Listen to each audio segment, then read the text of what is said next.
नमस्कार, मी ऋषिकारत मित्रांनो. CTET म्हणजेच आपण त्याला सेंट्रल टीचर्स इजिबिलिटी टेस्ट म्हणतो. या CTETचे ऑनलाईन फॉर्म सुरू झालेले आहे. मित्रांनो, तो ऑनलाईन फॉर्म नक्की कशा पद्धतीने भरायचा याची A to Z माहिती आपण या व्हिडिओच्या माध्यमातून बघणार आहे. जर तुमचा B.Ed झाला असेल किंवा D.Ed झाला असेल किंवा जर या ठिकाणी तुमचं B.Ed चालू असेल तर तुम्ही ॲपियर म्हणून हा फॉर्म भरू शकता. हा ऑनलाईन फॉर्म नक्की कशा पद्धतीने भरायचा आहे याची A to Z माहिती आपण या व्हिडिओच्या माध्यमातून बघणार आहे. त्यामुळे मित्रांनो, व्हिडिओ नक्की तुम्ही शेवटपर्यंत बघा. आपल्या चॅनलवर जर तुम्ही पहिल्यांदाच आला असाल तर चॅनलला सबस्क्राईब करून ठेवा. असेच नवनवीन व्हिडिओ आम्ही तुमच्यासाठी घेऊन येतो. जर तुम्हाला काही विचारायचं असलं तर व्हिडिओला कमेंट करा किंवा व्हिडिओच्या डिस्क्रिप्शन बॉक्समध्ये टेलिग्रामचा ग्रुप दिला आहे, त्यावरती तुम्ही अजूनही जॉईन झाला नसाल तर त्यावरती जॉईन व्हा. त्यावरती डायरेक्टली तुम्ही आमच्याशी बोलू शकता किंवा तुमचे प्रश्न आम्हाला विचारू शकता. नक्कीच आमची टीम तुम्हाला त्वरित प्रतिसाद देईल. चला तर या ठिकाणी CTETचा ऑनलाईन फॉर्म कशा पद्धतीने भरायचा आहे बघूयात. तर सर्वप्रथम मित्रांनो, गुगलवरती या आणि गुगलवरती आल्यानंतर इथे तुम्हाला CTET म्हणून अशा प्रकारे सर्च करायचं. सर्च केल्यानंतर बघा अशा प्रकारे येईल central teacher eligibility test official website आहे CTET. एक नंबरलाच वेबसाईट आलेली आहे. या वेबसाईटवरती तुम्हाला क्लिक करायचं आहे आणि डायरेक्टली या वेबसाईटची लिंक व्हिडिओच्या डिस्क्रिप्शन बॉक्समध्ये सुद्धा मी देईल. आता सर्वप्रथम या ठिकाणी नोटिफिकेशन बघूया आपण. पब्लिक नोटीस CTET जुलै 2024 यावरती क्लिक करा. क्लिक केल्यानंतर सर्व इन्फॉर्मेशन तुम्हाला दिली बघा. 7/7/2024ला रविवारी या ठिकाणी तुमची परीक्षा होईल अशा प्रकारे सांगण्यात येते. आता या ठिकाणी बघा देशातल्या 136 शहरामध्ये ही परीक्षा होईल.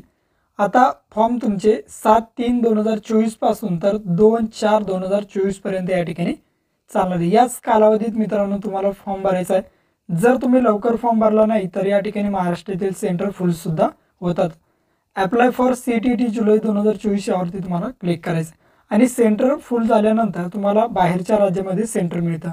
आता सर्वप्रथम आपला लॉगिन ID पासवर्ड काहीच नाही आहे. मग काय करायचं आहे तर या ठिकाणी तुम्ही बघू शकता न्यू रजिस्ट्रेशन ऑप्शन दिसतं, डायरेक्टली त्यावरती क्लिक करायचं. आपलं आता रजिस्ट्रेशन येईल. आता रजिस्ट्रेशन करण्याअगोदर तुम्हाला जनरल किंवा OBC मधून जर तुम्ही पेपर फर्स्ट किंवा सेकंडसाठी या ठिकाणी अप्लाय केलं 1000 रुपयाचं पेमेंट राहील. दोन्ही पेपरसाठी अप्लाय केलं तर 1200 रुपये राहील. SC ST मधून जर येत असाल तर तुम्हाला त्याचं सुद्धा वेगळं पेमेंट असतं. या पद्धतीने बघू शकता. आता या ठिकाणी डायरेक्ट खाली या ठिकाणी एक डिक्लेरेशन टिक करा आणि क्लिक हिअर टू प्रोसीडवरती क्लिक करा. क्लिक केल्यानंतर या ठिकाणी बघू शकता कॅन्डिडेट नेम. कॅन्डिडेट नेम म्हणजे जसं तुमच्या मार्कशीटवर नाव असेल 10वी-12वीच्या त्या पद्धतीने टाका. आडनाव अगोदर असेल तर आडनाव अगोदर टाका. सर्व इन्फॉर्मेशन कॅपिटलमध्ये भरायची. आता नंतर बघा फादर नेम.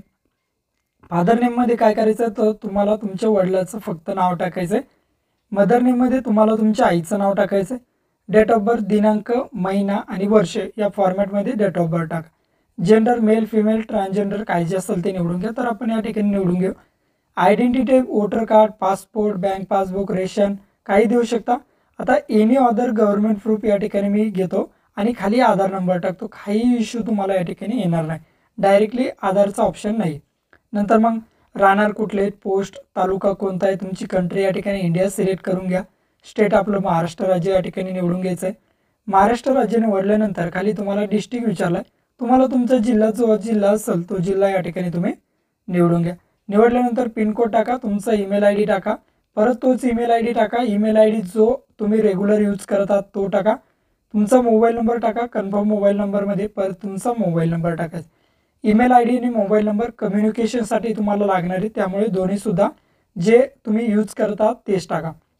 आता जो वरती ॲड्रेस टाकला आहे तोच जर कायमचा पत्ता असेल तर सेम ॲज प्रेझेंट ॲड्रेसवर क्लिक करा. हा ॲड्रेस निघून जाईल. पासवर्ड pass@123 या फॉर्मॅटेड टाका. तोच पासवर्ड परत टाकायचा. सिक्युरिटी क्वेश्चन कोणताही एक निवडा. शाळेचं नाव, पिट नेम वगैरे किंवा मग एखादं तुम्हाला आवडतं बुक वगैरे काय जे असेल तुम्ही काही या ठिकाणी निवडलं काही इश्यू येत नाही. समजा या ठिकाणी मी पिट नेम निवडतो आणि तुमचं टोपण नाव वगैरे असेल ते तुम्ही टाकू शकता किंवा तुमचं स्वतःचं नाव टाकू शकता. खाली यायचं आहे. खाली आल्यानंतर या ठिकाणी तुम्ही बघू शकता कॅप्चा कोड दिला. हा कॅप्चा कोड टाकायचा आणि सबमिट ऑप्शनवरती क्लिक करायचं. तर मी सर्व इन्फॉर्मेशन बघतो आणि सबमिट करतो. सबमिट केल्यानंतर अशा प्रकारे येईल, पॉपअप येईल. क्लोज करा.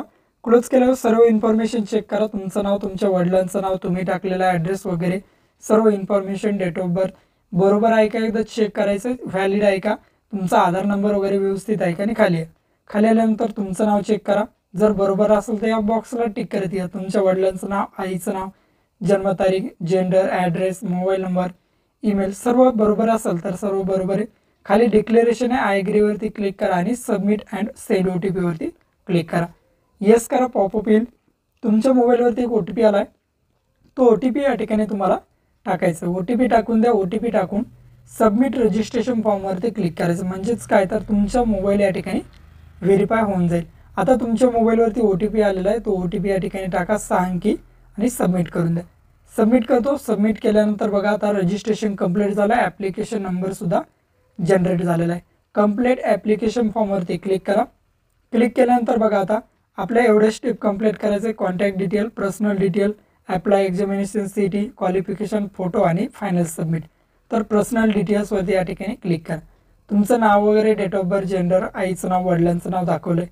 नॅशनॅलिटी इंडियन सिलेक्ट करा.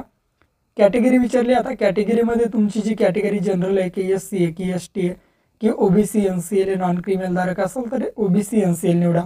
खाली या. खाली आल्यानंतर या ठिकाणी तुम्ही बघू शकता are you person with benchmark disability. जर तुम्ही अपंग असाल तर या ठिकाणी तुम्हाला येस करायचं. आता या ठिकाणी जर अपंग असाल तरच येस करा. समजा तुम्ही या ठिकाणी अपंग आहात तर येस करा. येस केल्यानंतर मग टाईप ऑफ डिसेबिलिटी कोणत्या टाईपमध्ये अपंग वगैरे ते द्यायचं.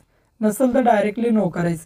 नो केल्यानंतर खाली या ठिकाणी बघू शकता are you person with benchmark disability. तुम्ही अपंग आहात आणि तुम्हाला रायटर लावायचं आहे. म्हणजे तुम्हाला या ठिकाणी रायटर जर लावायचा असेल लिहिण्यासाठी तर तुम्ही येस करू शकता आणि रायटरचा पर्याय निवडू शकता. नसेल तुम्ही अपंग डायरेक्ट नो करा. एम्प्लॉई स्टेटस तुम्ही या ठिकाणी नॉट एम्प्लॉईड करा, कारण आपण स्टुडंट आहोत, कुठेही जॉब वगैरे करत नाही. आणि असेल तर या ठिकाणी सिलेक्ट करा. खाली कॅप्चा कोड दिला आहे, कॅप्चा कोड टाकून सेव्ह करायचं. व्यवस्थित सर्व इन्फॉर्मेशन चेकआउट करायची आणि नंतरच फिलअप करायचं. आर यू शुअर विचारेल तर येस करा. आता हा सर्वात महत्त्वाचा पोर्शन भेटला आहे. तुम्हाला जर पेपर फर्स्ट किंवा पेपर सेकंडसाठी निवडायचं असेल तर एकच निवडा. दोन्ही जर पेपर द्यायचे असेल तर both paper first and second दोन्ही ऑप्शन निवड. तर मी दोन्हीसुद्धा निवडतो. आता नंतर मग ऑप्शन होतो बघा लँग्वेज. फर्स्ट पेपर लँग्वेज तुम्ही या ठिकाणी मराठी सिलेक्ट करा आणि सेकंड तुम्हाला जी सिलेक्ट करायची ती तुम्ही सिलेक्ट करू शकता. तर मी या ठिकाणी प्रेफर करेल की सेकंड लँग्वेजसुद्धा तुम्ही हिंदी सिलेक्ट करा. फर्स्ट लँग्वेज मराठी आणि सेकंड लँग्वेज हिंदी, अशा प्रकारे तुम्हाला सर्च करायचं. आता मिनिमम एज्युकेशन क्वालिफिकेशन जर तुम्हाला 1ली ते 8वीपर्यंत या ठिकाणी सांगण्यात आले क्लासेस, तर या ठिकाणी आता 4 कोड दिले. आता हे कोड काय आहेत हे गोष्ट लक्षात घ्या. आता हे 4 कोड काय आहेत ते एकदा समजून घ्या व्यवस्थित. समजा 1ली ते 8वीसाठी बघा, सिनियर सेकंडरीला कमीत कमी तुम्हाला 50% मार्क्स आहेत आणि 2 वर्षाचा डिप्लोमा इन एज्युकेशन झाला असेल तर 1 नंबरचा पर्याय. सिनियर सेकंडरीला ॲटलिस्ट तुम्हाला 45% मार्क्स आहेत आणि 2 वर्षाचा डिप्लोमा इन एलिमेंटरी एज्युकेशन म्हणजे BEd झाला असेल तर तुमचं 2 नंबरचा पर्याय या ठिकाणी निवडू शकता आणि 45% मार्क्स ॲटलिस्ट सिनियर सेकंडरीला. आता 3 नंबरचा पर्याय काय, सिनियर सेकंडरीला ॲटलिस्ट तुम्हाला 50% मार्क्स आहेत. 3 नंबरचा पर्याय काय सांगतो तर सिनियर सेकंडरीला ॲटलिस्ट 50% मार्क्स आणि 4 वर्षाचा तर तुमचा BEdचा कोर्स झाला असेल तर तुम्ही या ठिकाणी 3 नंबरचा पर्याय निवडायचा आहे.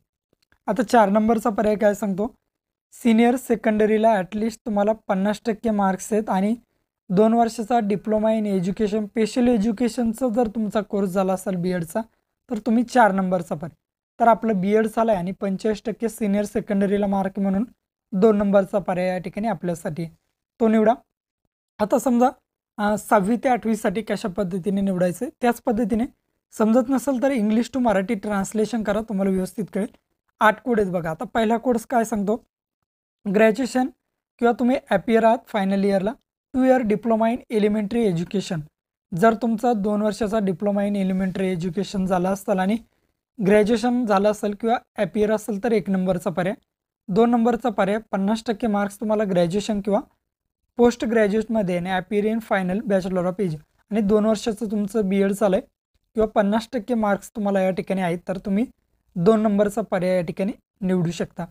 ग्रॅज्युएशन ॲटलिस्ट 45% मार्क्स तुम्हाला किंवा तुम्ही ॲपियर आहात ग्रॅज्युएशनला आणि तुमचा NCTEच्या माध्यमातून जर या ठिकाणी तुमचा bachelor in education BEd course झाला असेल तर तुम्ही 3 नंबरचा पर्याय निवडू शकता. बघा मी इंग्लिश टू मराठी ट्रान्सलेशन करून सुद्धा या ठिकाणी तुम्हाला दाखवतोय. नंतर बघू शकता 4 नंबरचा पर्याय काय तर सिनियर सेकंडरीला तुम्हाला ॲटलिस्ट 50% मार्क्स आहेत आणि फायनल इयर 4 वर्षाचा बॅचलर इन एलिमेंटरी एज्युकेशन 4 वर्षाचं जर तुमचं बी-एड या ठिकाणी झालं असेल, बी-ए-एल, तर या ठिकाणी तुम्ही 4 नंबरचा पर्याय निवडू शकता. नंतर 5 नंबरचा पर्याय बघा, सीनियर सेकंडरीला ॲटलिस्ट 50% मार्क्स आणि बी-ए किंवा बी-एस-सी बी-एड किंवा बी-ए ई-एड, बी-एस-सी ई-डी जर तुमचं या ठिकाणी झालं असेल तर तुम्ही 5 नंबरचा पर्याय निवडू शकता. आता 6 नंबरचा पर्याय बघा, ग्रॅज्युएशन ॲटलिस्ट 15% मार्क्स पास आणि जर तुमचं स्पेशल एज्युकेशनमध्ये बी-एड झालं असेल तर 6 नंबरचा पर्याय. नंतर बघा या ठिकाणी any candidate having qualified B Ed programme reorganise जे NCTEद्वारे जर झालं असेल तुमचं बी-एड या ठिकाणी आणि जर तुम्ही टेट किंवा CTET या ठिकाणी ॲपियर असाल तर तुम्ही या ठिकाणी 7 नंबरचा पर्याय निवडू शकता. आता post graduate with minimum 55% marks आणि या ठिकाणी तुम्ही जर तुमचं बी-एड किंवा M-एड झालं असेल, पोस्ट ग्रॅज्युएटला 55% मार्क असेल आणि 3 वर्षाचं इंटिग्रेटेड बी-एड किंवा डी-एड या ठिकाणी झालं असेल तर तुम्ही 8 नंबरचा पर्याय निवडू शकता. आपलं 50% मार्क्स आहेत आणि या ठिकाणी ग्रॅज्युएशनला आणि आपलं बी-एड झालं आहे 2 वर्षाचं म्हणून 2 नंबरचा पर्यायसुद्धा या ठिकाणी आपल्यासाठी. आता subject offer for a paper second. जर ग्रॅज्युएशन तुमचं मॅथ किंवा सायन्समधून झालं असेल तर 1 नंबरचा पर्याय निवडा, मॅथमॅटिक्स अँड सायन्स. आणि जर तुमचं ग्रॅज्युएशन सोशल सायन्समधून झालं असेल तर या ठिकाणी तुम्ही सोशल सायन्स निवडायचं. तर आपलं सोशल सायन्समध्ये ग्रॅज्युएशन झालं आहे. जर तुमचं डी-एड झालं असेल तर डिप्लोमा इन एज्युकेशन निवडा आणि बी-एड झालं असेल डिग्री इन एज्युकेशन निवडा. दोन्ही झाली तर दोन्हीला टिक करा. फक्त आपलं बी-एड झालं आहे म्हणून डिग्री इन एज्युकेशन निवडतो. 4 सेंटर निवडायचं आहे. महाराष्ट्र राज्य निवडा आणि या ठिकाणी महाराष्ट्र राज्यामध्ये कोणत्या सिटीला तुम्ही पहिला सेंटर निवडू इच्छिता ते निवडा. लवकर फॉर्म भरा मित्रांनो. जर तुम्ही लवकर फॉर्म भरला नाही तर तुमचं सेंटर हे बाहेरच्या राज्यात येतं 100%. त्याच पद्धतीने दुसरं सेंटर निवडायचं. समजा मी नाशिक निवडतो, परत तिसरं सेंटर निवडायचं आहे, पुणे निवडतो, परत या ठिकाणी चौथं सेंटर निवडायचं आहे, ते या ठिकाणी समजा अमरावती निवडतो. तुम्हाला जे कम्फर्टेबल असतील ते सेंटर तुम्ही या ठिकाणी निवडून घ्या.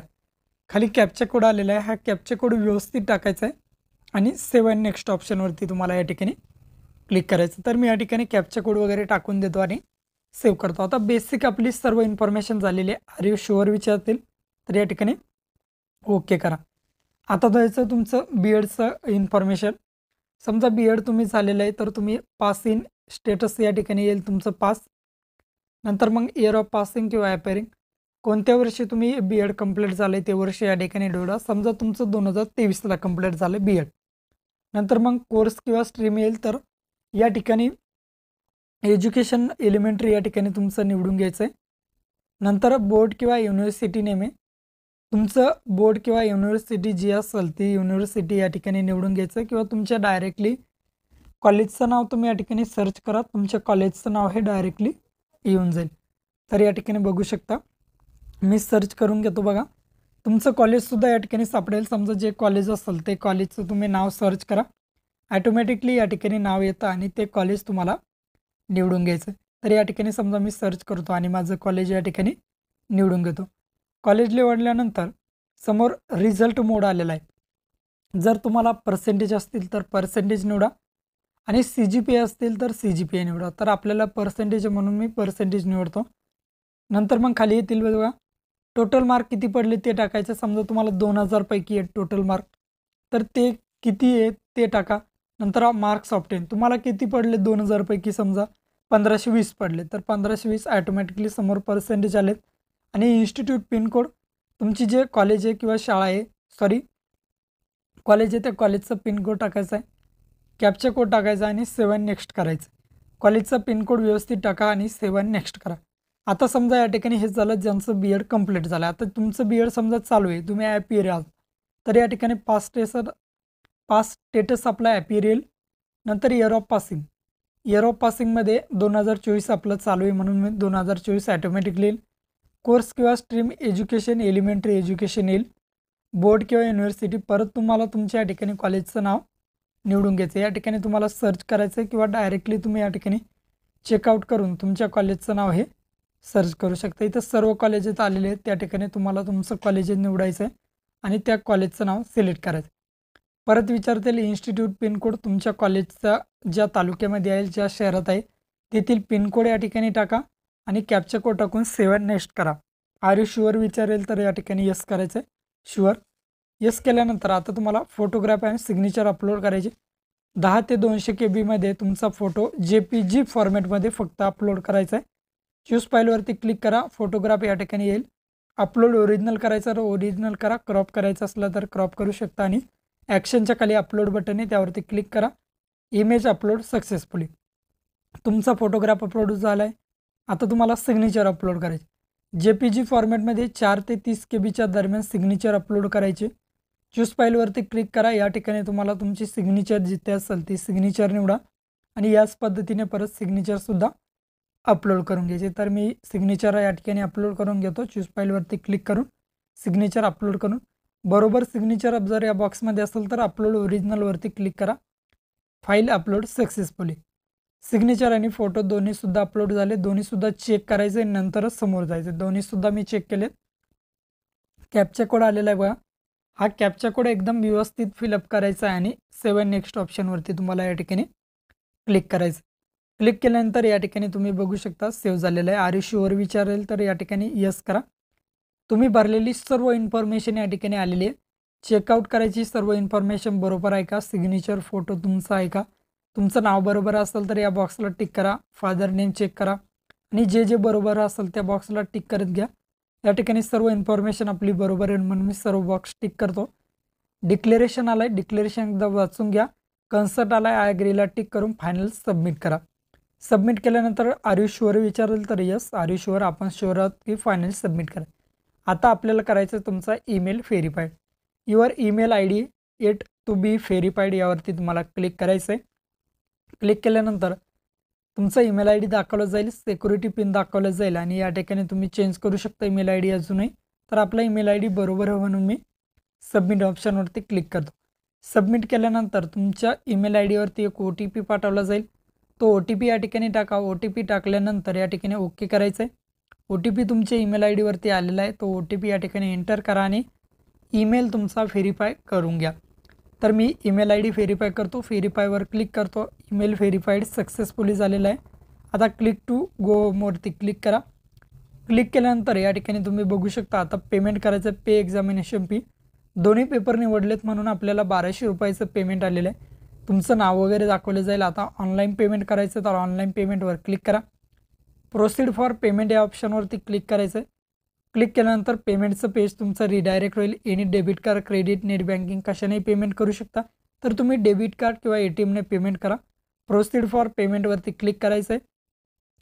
Net banking, credit card, debit card, QR, UPI कशानेही तुम्ही पेमेंट करू शकता. QRने सुद्धा चालेल किंवा डेबिट कार्डने सुद्धा चालेल. पेमेंट सक्सेसफुली झालेलं आहे. डाउनलोड कन्फर्मेशन पेजवरती क्लिक करा. क्लिक केल्यानंतर तुमचा पेज या ठिकाणी आलेला आहे. वरती बघू शकता या ठिकाणी तुम्ही तुमच्या फॉर्मची प्रिंट ही काढू शकता. फॉर्मची प्रिंट काढण्यासाठी या ठिकाणी click here to download confirmation पेजवरती क्लिक करा. तुमची प्रिंट डाउनलोड होईल आणि हीच प्रिंट ईमेलवर पाठवायची असेल तर 1 नंबरला click here to send confirmation page on your email I D. तर यावरती क्लिक करा. तुमच्या ईमेलला ॲटोमॅटिकली तुमच्या फॉर्मची प्रिंट ही पाठवलं जाईल आणि त्याचा पासवर्ड तुमची डेट ऑफ बर्थ ही संपूर्ण नाही. अशा पद्धतीने मित्रांनो तुम्ही तुमचा फॉर्म हा भरू शकता. व्हिडिओ आवडला असेल तर व्हिडिओला लाईक करा. आपल्या चॅनलवर पहिल्यांदा आला असता चॅनलला सबस्क्राईब करा. व्हिडिओ मित्रमैत्रिणींना नक्की शेअर करा.